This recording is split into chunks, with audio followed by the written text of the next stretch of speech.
A Unicamp, ela é capaz de produzir ciência competitiva em nível internacional. Eu vim para dizer não. Ele não só descobriu o meu preço, pagou o meu preço, eu não tinha saída. Para o Brasil ser um país, precisava ter pesquisadores, precisava ter gente inventando coisas. Acreditar em cérebros, para depois construir bibliotecas e equipamentos e só por fim edifícios. Ele tinha a mística da terra, né? Terra ruim, seca, árida, ele não plantaria nenhuma universidade. Foi uma cidade inteira mobilizada em torno de um ideal. Conforme a gente foi trabalhando no símbolo, fomos virando, ele acabou mais ou menos com esta forma aqui. Era a cara da Unicamp que estava começando com o projeto do professor Zeferino Vaz.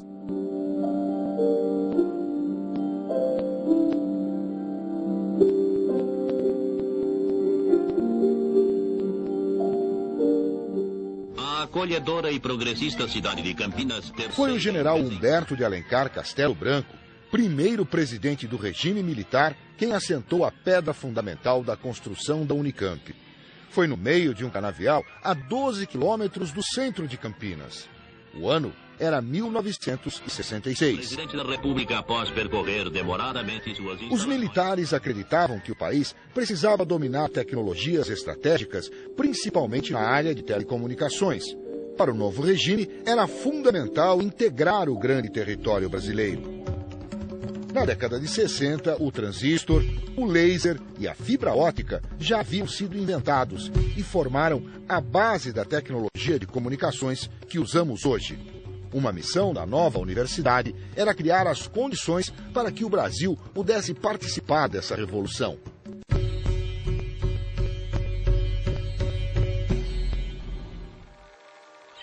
Os laboratórios da Unicamp, como os do Instituto de Física, se lançaram à tarefa. Ali, o país encontrou um caminho próprio de desenvolvimento tecnológico e alcançou independência no setor de telecomunicações. O pioneirismo da nova universidade incluiu a instalação dos primeiros cursos superiores de ciências da computação e de engenharia de alimentos do país. Os militares que estavam nessa área de comunicações, eles sempre tiveram uma posição muito nacionalista e eles queriam realmente desenvolver pesquisas nessas áreas para fortalecer as empresas brasileiras. Então, realmente havia um interesse em fomentar projetos em física. Naquela época, fibra ótica estava começando a aparecer, as comunicações estavam virando digitais. Então, realmente eram assuntos importantes e eles estavam interessados em realmente apoiar. Um dos componentes do pensamento, então, era que para o Brasil ser um país, precisava ter pesquisadores, precisava ter gente inventando coisas, construindo laser, porque laser servia para derrubar um aviãozinho lá em cima, sei lá por quê, mas precisava ter gente com intelecto, certo? E eles estavam realmente fazendo um esforço, né? E as pessoas que foram atrás de nós para buscar, incluía muitos que eram muito ligados aos militares, tá certo? O militar brasileiro, em particular do Exército, ele, na sua carreira, ele é obrigado a fazer muitos cursos de treinamento. Então, existe um certo respeito dos militares do Exército, em particular, obviamente também dos outros, por competência técnica. E isso havia parte do idealismo do desenvolvimento nacional, até por razões de segurança nacional. Mas não havia interesses específicos. Eles queriam atrair as pessoas que estavam fora. Eu estava nos Estados Unidos,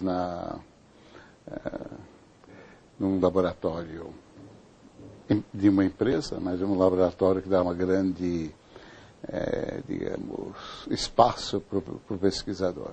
Bell Laboratories era, à época, o maior laboratório de física e pesquisa em geral do mundo, né? Eram 20 mil pesquisadores, para ter uma ideia. Né? O volume de gente é tão grande que mesmo sair um prêmio Nobel de lá não faz a menor diferença. E talvez o Brasil podia me oferecer algo que é exatamente o oposto, da gente fazer diferença. Quer dizer, existe isso, acho que é uma realização profissional bastante grande. Então, acho que a decisão de voltar para o Brasil está muito ligada a isso. A gente achar que aqui a gente era capaz de fazer uma diferença que lá não era possível. A pesquisa na Unicamp nasceu diferente da pesquisa que era feita no Brasil em outras universidades? O próprio Instituto de Física, o projeto foi de física aplicada, né?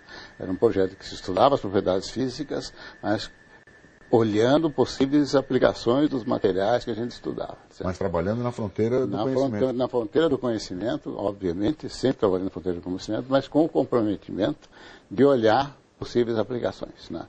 Os primeiros grupos nossos começaram a interagir com o pessoal da medicina, né, com alguns professores da medicina, para fazer algumas aplicações, né, de lasers à medicina. Várias áreas foram aplicadas, surgiram naturalmente dentro desse processo. Então, um dos nossos objetivos foi, o mais rapidamente possível, e eu comecei a planejar as experiências ainda nos Estados Unidos, de nós mostrarmos que podíamos montar uma área de física aplicada e competir pelos parâmetros que normalmente são julgados às pessoas da vida acadêmica. Publicar nas melhores revistas. E isso ajudou, deu ao grupo credibilidade, inclusive deu a possibilidade de a gente conseguir atrair alunos bons para fazer pós-graduação conosco. Então deu a partir da formação do grupo, mais tarde, inclusive, eu criei o primeiro departamento de física aplicada do Brasil. Não fui o primeiro a fazer boa física aplicada, não. São Carlos, por exemplo, fez antes de nós. Mas criar um departamento específico foi na Unicamp. Este foi um sistema desenvolvido completamente aqui no Brasil, com know-how brasileiro. O projeto inicial era um projeto de comunicações digitais. Em particular, era o desenvolvimento de um sistema chamado PCM, que é Pulse Code Modulation, que na verdade se trata de transformação do sinal analógico em sinais digitais e a multiplexagem, ou seja, a mistura desses sinais para transmitir um número grande de canais de voz. A grande vantagem desses sistemas de comunicação digital é exatamente a economia de cabos. Este é o primeiro. O segundo lugar é a manutenção, que é bastante atenuada porque se utiliza somente circuitos integrados de baixo custo. Na verdade, a tendência para o futuro é todos os sistemas multiplex irem para a forma digital, ou seja, multiplex em tempo. Quando o governo brasileiro decidiu que iria montar um centro de pesquisa, ele foi verificar qual era o lugar mais apropriado. E não há dúvida que essas pesquisas da Unicamp foram fundamentais para determinar que Campinas fosse o lugar onde viesse a ser instalado o centro de pesquisa. Porque naquela época as pesquisas mais interessantes que estavam ocorrendo nessas áreas eram as pesquisas da Faculdade de Engenharia Elétrica e as pesquisas na física, né, no Instituto de Física da Unicamp. Em 10 anos, eu acho que o laser vai ser uma coisa que vai estar em toda casa. Eu tenho a impressão, e é óbvio que vai acontecer rapidamente, que todas essas centrais telefônicas serão ligadas a outras centrais telefônicas através do laser. Por exemplo, hoje num cabo, precisa ser 2 cabos telefônicos para fazer uma conversa telefônica. Uma comunicação através de laser levará 50 mil transmissões telefônicas simultaneamente. Zeferino Vaz foi o homem que liderou o esforço da Unicamp para colocar o Brasil na fronteira do conhecimento da época. Ele ocupou a reitoria por 12 anos, durante todo o período de implantação da nova universidade. Essa é uma de suas raras entrevistas para a televisão. O programa é o Vox Populi da TV Cultura. A universidade tem que dar auxílio à empresa, à pequena e média empresa, totalmente grátis.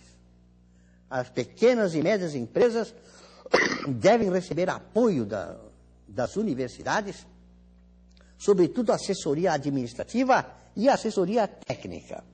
As grandes empresas, essas devem conectar-se com a universidade buscar resolver para elas problemas técnicos e tecnológicos, mas aí elas pagam, que é o que está acontecendo com a Universidade Estadual de Campinas. O que não pode é a universidade dissociar-se da empresa. Foi um falso pudor de comercialização. Não há comercialização. Só há comercialização quando o caráter dos dirigentes não é bom.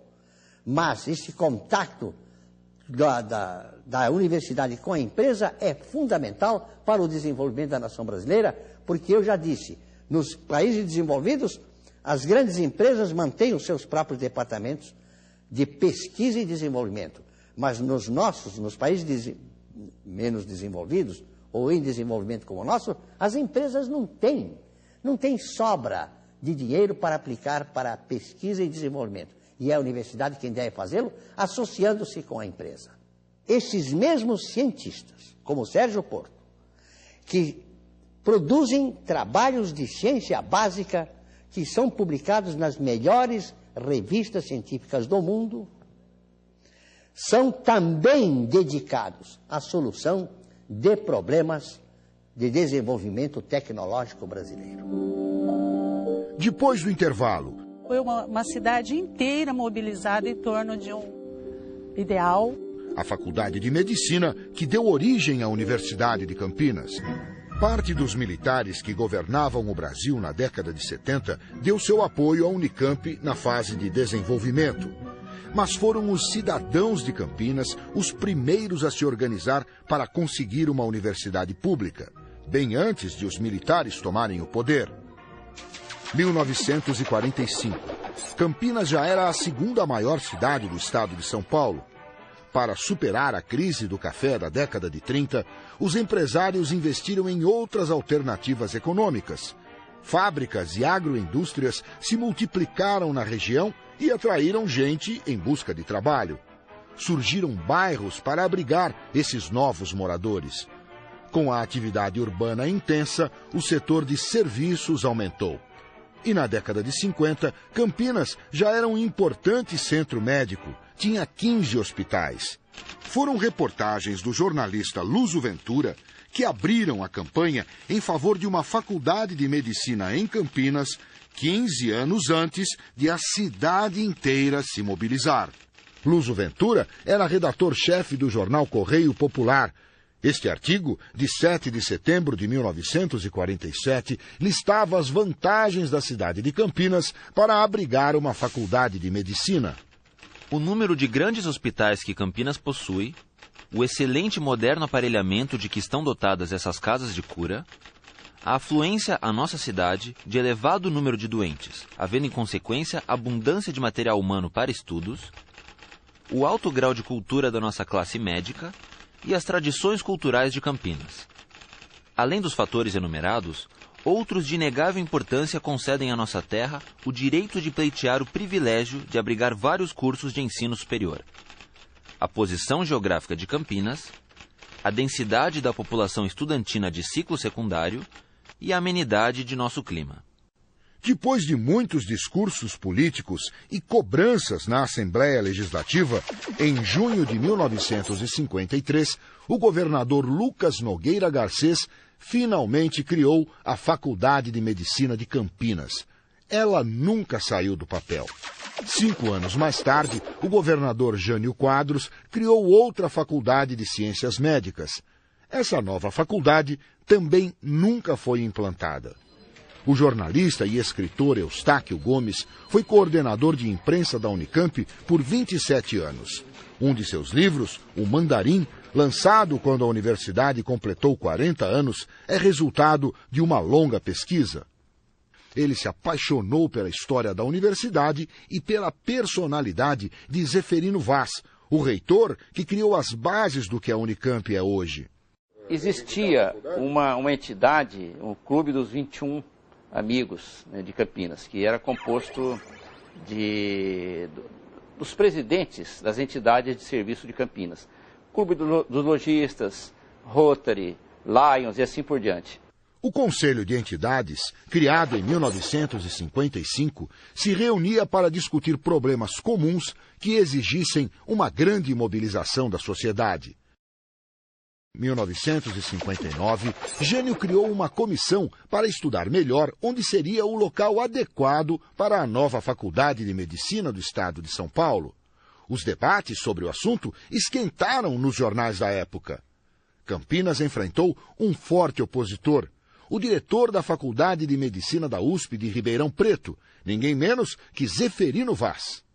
Neste período, houve um parecer de um grupo técnico da USP. Esse parecer apontou o seguinte: Campinas não precisa de uma faculdade de medicina agora.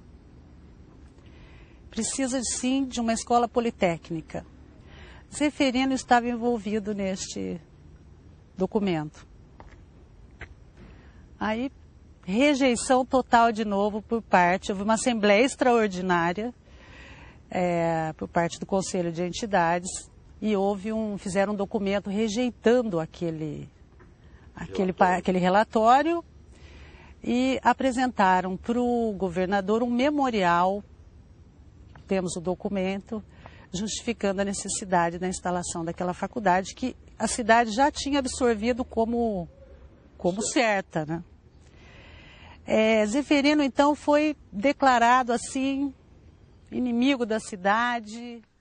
Eduardo Barros Pimentel representava a Federação das Indústrias do Estado em Campinas no início da década de 60. Tinha a restrição daqueles que eram gestores de entidades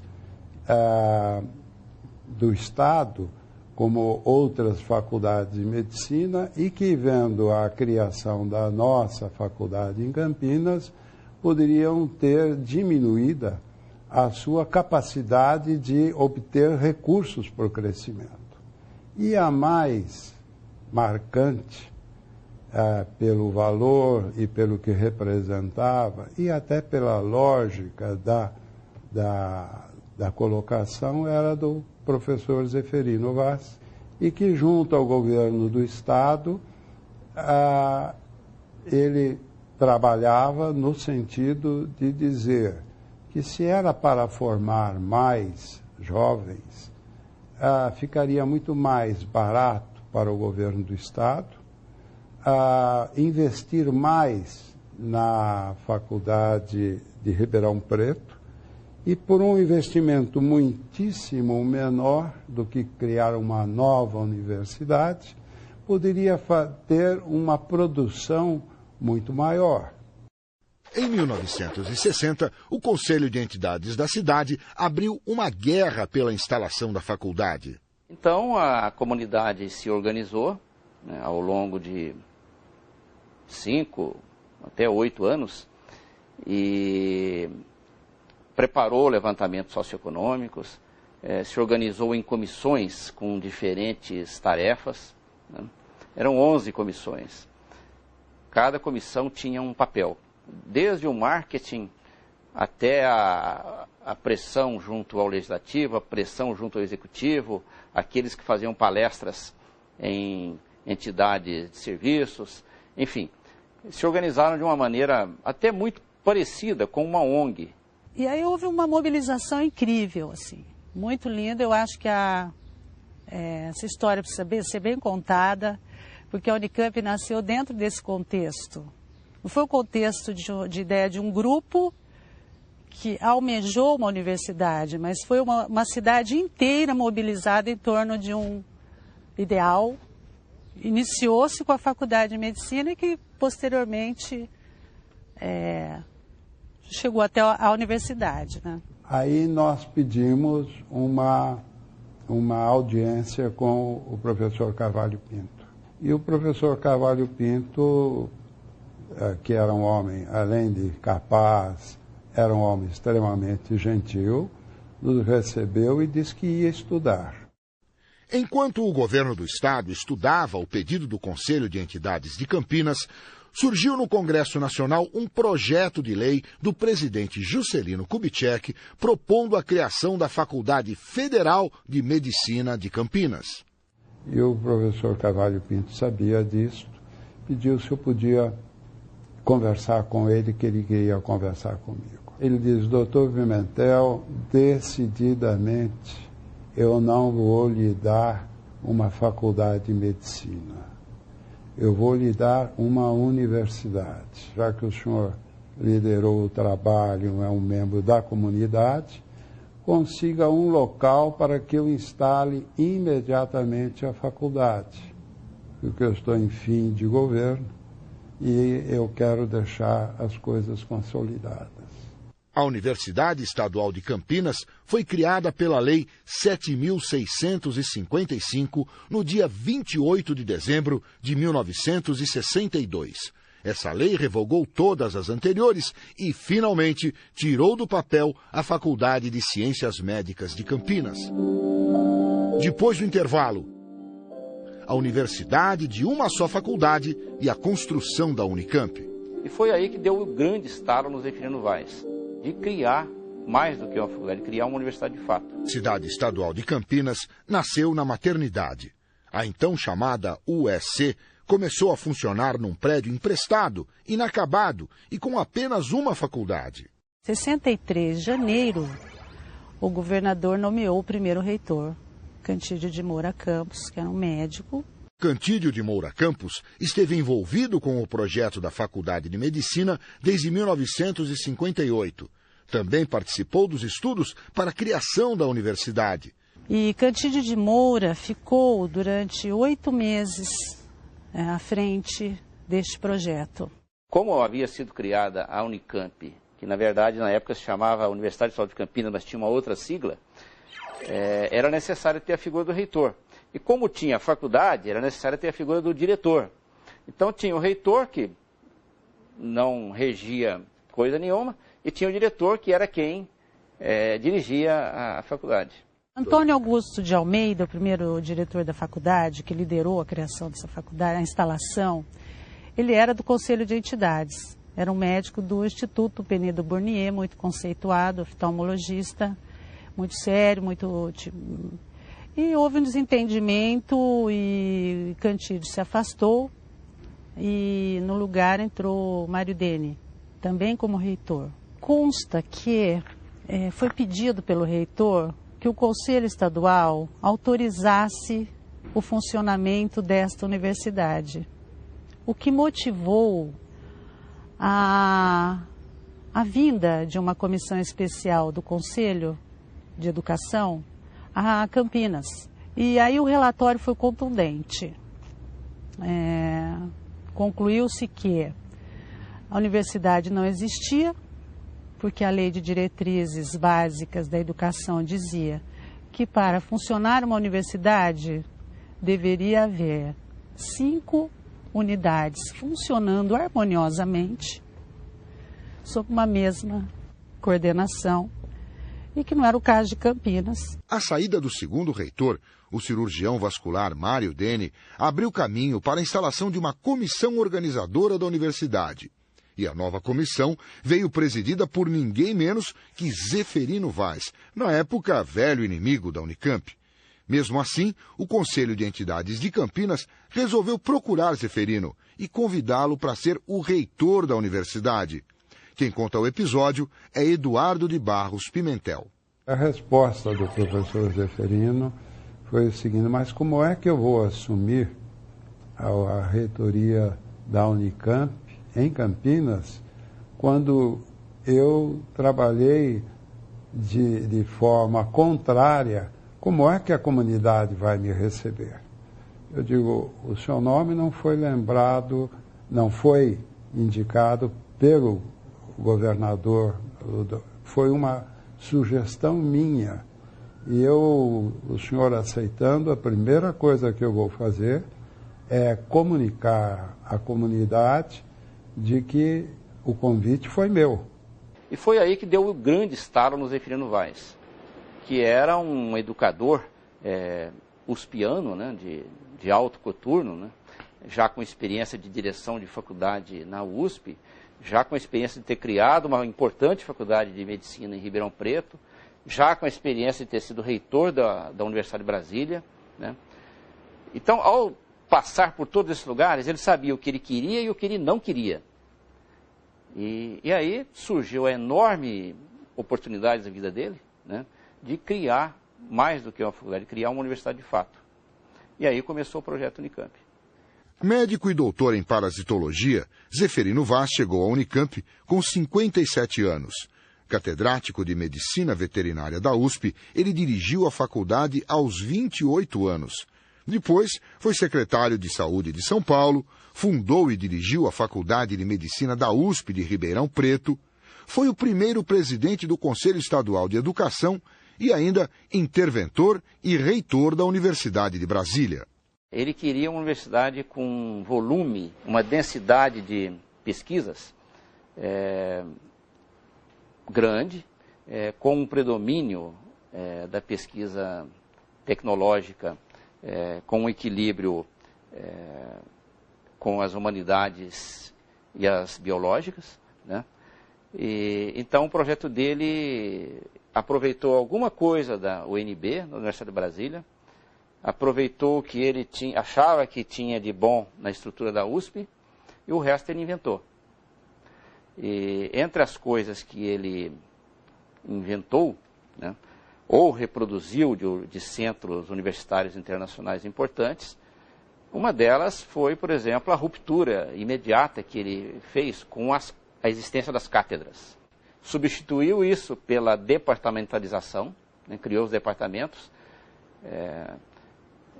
formando as unidades, né, e contratou quem ele queria. Aliás, a história do nascimento do corpo docente da Unicamp é uma coisa importante, porque faz parte intrínseca do projeto dele. Trabalhava 24 horas fazendo reuniões com entidades locais, com os engenheiros, com as indústrias, com as associações, com os institutos de pesquisa que já funcionavam em Campinas, Instituto Agronômico, o Instituto de Tecnologia de Alimentos. Ele transferiu a Faculdade de Medicina da Maternidade para a Santa Casa de Misericórdia e propiciou aos alunos o estudo prático da medicina. Transferiu a reitoria para um prédio emprestado da prefeitura e, nesse período, conseguiu o terreno que hoje é a sede principal da universidade. Isso tudo enquanto presidente da comissão organizadora.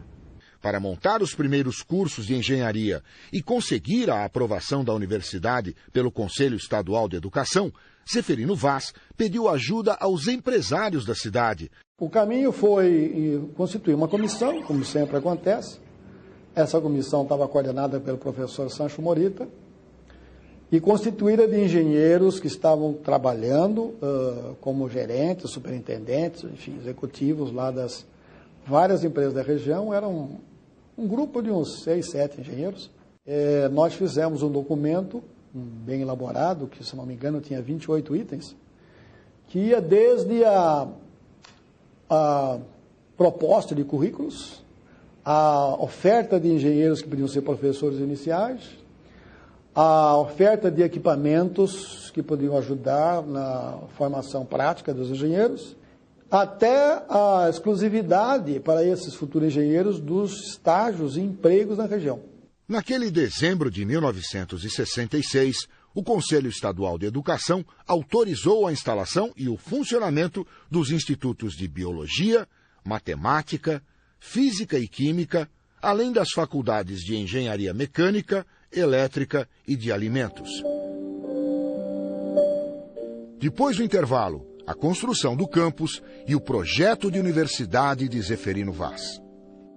Ele queria alguma coisa que integrasse as 3 grandes áreas do conhecimento, as ciências biológicas, as ciências exatas e as ciências humanas.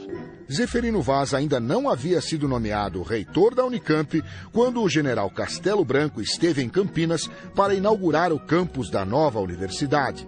Apesar disso, Zeferino agia com carta branca. O campus foi apenas o começo.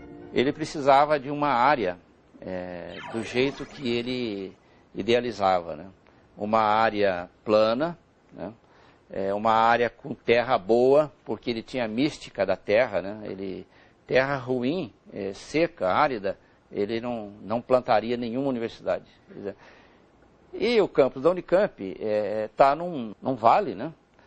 Cercado de colinas bastante suaves, né? Já havia um lago e o resto eram canaviais. Então era um lugar assim com um ar bem paradisíaco, né? Ele falou, é aqui que eu quero implantar. Aí ele procurou o dono, que era um empresário chamado Almeida Prado, que também não tinha nada de bobo e viu nisso uma grande oportunidade de não só surgir como o doador, né, da gleba da Unicamp, como também de implantar no entorno um grande projeto imobiliário. Os bairros aqui periféricos são fruto da Unicamp, né, e boa parte são residências dos professores. A ideia de organização do território partiu de termos uma grande praça onde as atividades comuns e de interesse comum estavam alojadas. Criou-se, então, uma proposta de zonas interfaceadas. As zonas interfaceadas, por exemplo, interfaceava a tecnologia de alimentos com a área das engenharias, leia-se ciências exatas, e com a área da biologia. Isso é típico. O próprio posicionamento da filosofia na área de ciências humanas compartilhava da matemática, a matemática próxima da filosofia. Foi o próprio projeto do campus que inspirou o artista contratado para fazer o logotipo da nova Universidade Pública Paulista. O logotipo é uma espécie de mapa da Unicamp. O plano, né, diretor lá, era isso aqui. Tinha as 3 praças, a rua principal que contornava, né? E esse terreno aqui que eles compraram para uma futura expansão da universidade. Mas o Bros se concentrou nesse miolo. Então, conforme a gente foi trabalhando no símbolo, fomos virando, ele acabou mais ou menos com esta forma aqui. A gente corrigiu alguma coisa para ficar mais perfeito, mas a síntese é isso aqui. O centro básico, as ruas que levam até as 3 praças, e se tornou, através do próprio símbolo, quer dizer, acabou acontecendo uma simbiose, que a gente chama, que foi um símbolo informático. Então, esse símbolo todo, ele representa a universidade em si, com todas as faculdades, e cada uma das faculdades, se eu fizer, por exemplo, no cartão, no envelope de cada faculdade, eu fizer essa identificação, então o que nós temos aqui?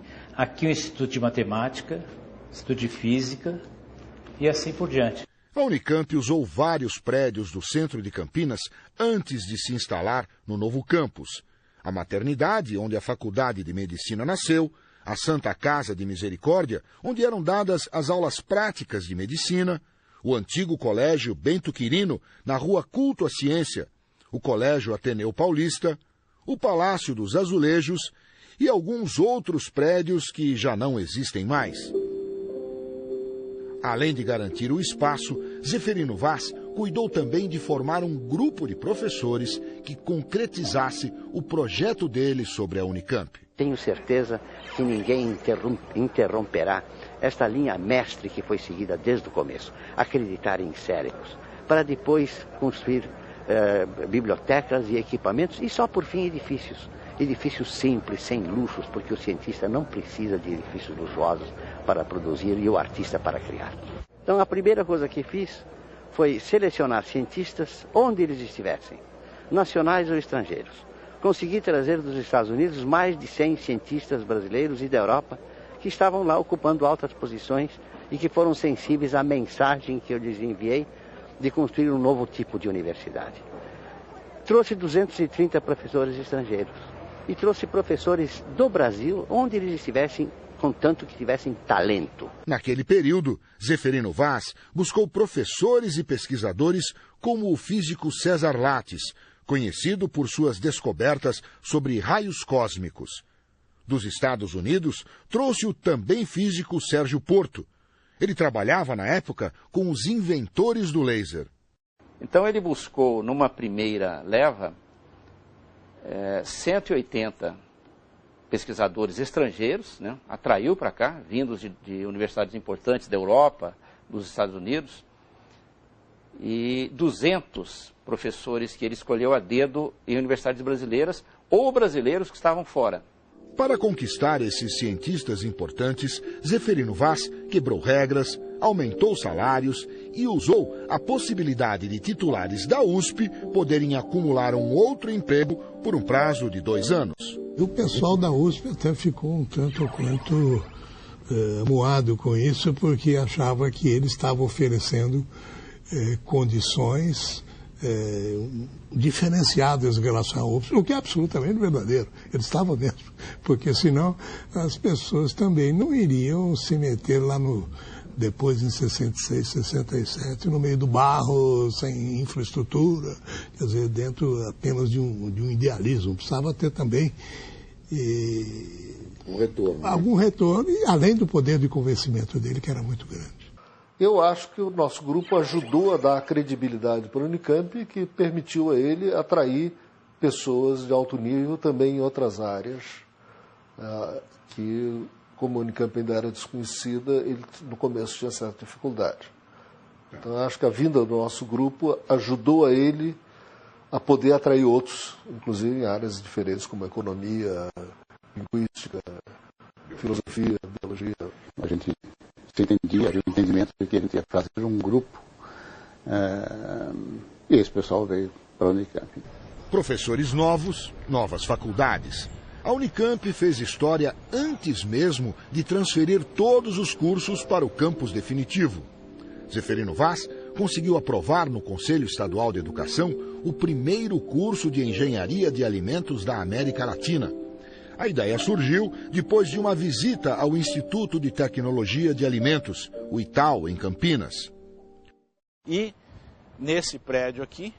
No ITAL, José Tadeu Jorge, reitor da Unicamp de 2005 a 2009, lembra de como chegou à Universidade de Campinas. Eu fiz minha graduação aqui no Instituto de Tecnologia de Alimentos. Na época, aqui funcionava a Faculdade de Engenharia de Alimentos da Unicamp. Quando ela foi criada aqui, foi a primeira da América Latina. Uma das razões, certamente, atender a necessidade de um profissional na empresa que fosse qualificado e competente para solucionar os problemas que a indústria de alimentos já possuía. Era um profissional voltado ao desenvolvimento, à pesquisa, que pudesse dotar os meios de produção de alimentos no Brasil de todo o conhecimento necessário para o desenvolvimento, para adquirir competitividade e se estabelecer no mercado nacional e também no mercado internacional. Esse conjunto de coisas fortemente marcada pela pesquisa, pelo desenvolvimento e a produção de um profissional eficiente e qualificado para a iniciativa privada era a cara da Unicamp, que estava começando com o projeto do professor Zeferino Vaz. Outro projeto inovador para a época foi o curso de Ciências da Computação, o primeiro do Brasil, decidido e aprovado em tempo recorde. A ideia foi do professor Rubens Murilo Marques. Ele mesmo conta o que falou para Zeferino Vaz. Nós precisamos montar um curso de Ciência da Computação. Ele disse, mas o que é isso? Eu, olha, isso eu acho que é o futuro. O futuro vai vir por aí, esse negócio de computador. E expliquei um pouco. Então tá bom, Rubens. Você me faz um projeto em 1 semana. Porque eu vou ter a última reunião do Conselho Estadual de Educação, semana que vem. E eu preciso, então, aprovar isso agora, senão é só no outro ano. Evidentemente, eu reuni os amigos, fizemos um currículo, um curso básico de computação, e nós sabíamos muito bem o que deveríamos ensinar, porque era uma coisa nova, né? Entendeu? Hoje em dia, tem um micro desse, tem um poder de processamento muito maior do que o computador que tinha na universidade, né? A coisa é o que mudou fantasticamente. E foi feito isso. Então o projeto ele levou para o Conselho Estadual da Educação e em 1 semana o projeto está aprovado, está criado o curso. Rapidamente. Em 1 semana. Na área de ciências humanas e sociais, Zeferino Vaz queria montar um grupo capaz de repensar o Brasil. Foi o filósofo Fausto Castilho, convidado por Zeferino, quem trouxe para a nova universidade economistas ligados à CEPAL, a Comissão Econômica para a América Latina e Caribe. Com eles, veio o debate sobre as transformações da economia capitalista e o desenvolvimento econômico na América Latina. Wilson Cano, Luiz Gonzaga Beluso e João Manuel Cardoso de Mello chegaram em 1968 no recém-inaugurado Departamento de Planejamento Econômico e Social da Unicamp, um galpão do antigo Colégio Bento Quirino, no centro de Campinas. Foi o embrião do Instituto de Filosofia e Ciências Humanas da Unicamp. Os pesquisadores do Departamento de Planejamento Econômico e Social estudaram como mudar as políticas públicas e econômicas brasileiras. E eles também participaram ativamente de sucessivos governos entre as décadas de 80 e 90, com suas ideias por vezes consideradas heterodoxas. O início ambicioso e arrojado e a estabilidade no financiamento garantida pela Constituição do Estado de São Paulo logo transformaram a Unicamp na segunda universidade brasileira mais importante, a melhor depois da USP. Acompanhe os números de 2008. 1.727 professores, responsáveis por 2.178 artigos completos em publicações internacionais indexadas, em média 1,26 artigo por docente. Isso faz dos docentes da Unicamp os mais produtivos do país, um pouco mais até que os docentes da USP. Lá, a média é de 1,18.